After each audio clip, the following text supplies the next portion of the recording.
Hi అండి, welcome back to our channel.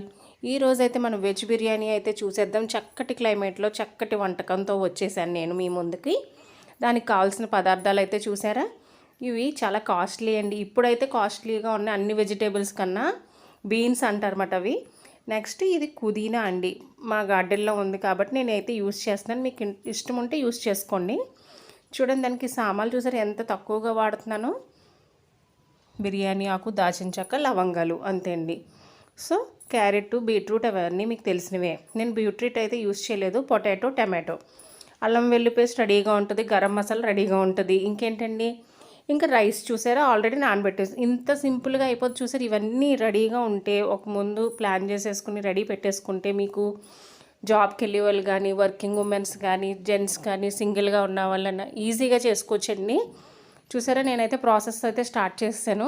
First oil అయితే వేడెక్కిన తర్వాత మన దాచిన చెక్క, లవంగ, యాలకులు వేసి, ఎండుమిర్చి వేసి ఫ్రై చేయాలండి. కరివేపాకు ఉంటే వేసుకోండి, పుదీనా కూడా ఉంటే వేసుకోండి, కొత్తిమీర ఉంటే మీరు వేసేసుకోండి. ఇప్పుడు వెజిటేబుల్స్ అన్నీ 1 by 1 వేసుకోవాలండి. క్యారెట్, పొటాటో, బీన్స్ ఇవన్నీ వేసి సాల్ట్ వేసి బాగా అట్లకి పట్టేలాగా తిప్పేసుకోండి.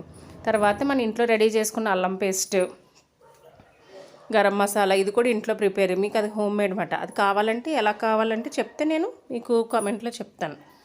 నెక్స్ట్ జీడిపప్పు అండి, ఇది ఉంటే వేసుకోండి. మా పిల్లలకైతే జీడిపప్పు చాలా ఇష్టం కాబట్టి నేనైతే వేసానండి. ఇప్పుడు చూడండి ఎంత బాగా అన్నీ కలిసినాయో. నానబెట్టుకుని బియ్యం అయితే వేసేయండి ఇందులో. మీకు ఇందులో వాటర్ కూడా అంతే అండి. 1 గ్లాస్ రైస్కి 2 గ్లాస్ ఆఫ్ వాటర్ సేమ్ అండి. చూడండి అన్నీ వేసాం కదా, ఎంత కలర్ఫుల్గా ఉందో. ఇది క్యారీస్ ప్యాక్ చేయడం ఈజీ, పట్టుకెళ్తాం ఈజీ అండి. దీంట్లోకి సైడ్గా మనం రైతీ చేసుకోవచ్చు. రైతీ చాలామంది పెరుగు చట్నీ అంటారు, ఉల్లిపాయ పచ్చడి అంటారు, అలా అన్నమాట. మేమైతే పెరుగు చట్నీ అంటాం. సో ఇలా విజిల్ అయితే పెట్టేసుకోవాలండి. దీనికి 1 కానీ 2 కానీ విజిల్స్ సరిపోతాయి, అంతకు మించి అక్కర్లేదు. బాగా కుక్ అవుతాయి. విజిల్స్ అయితే అయిపోయిన తర్వాత మనం ఓపెన్ చేసి అయితే చూసేద్దాం ఎలా ఉందో.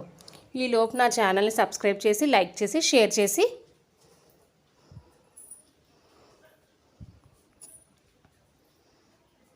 ఇదిగోండి రైస్ అయితే ప్రిపేర్ అయిపోయింది. చూసారు ఎంత కలర్ఫుల్గా ఎంత బాగుందో. క్యారెట్, బీన్స్, పొటాటో, దాచిన చెక్క, ఎండుమిర్చి వీటితో చాలా కలర్ఫుల్గా ఉంది కదండి.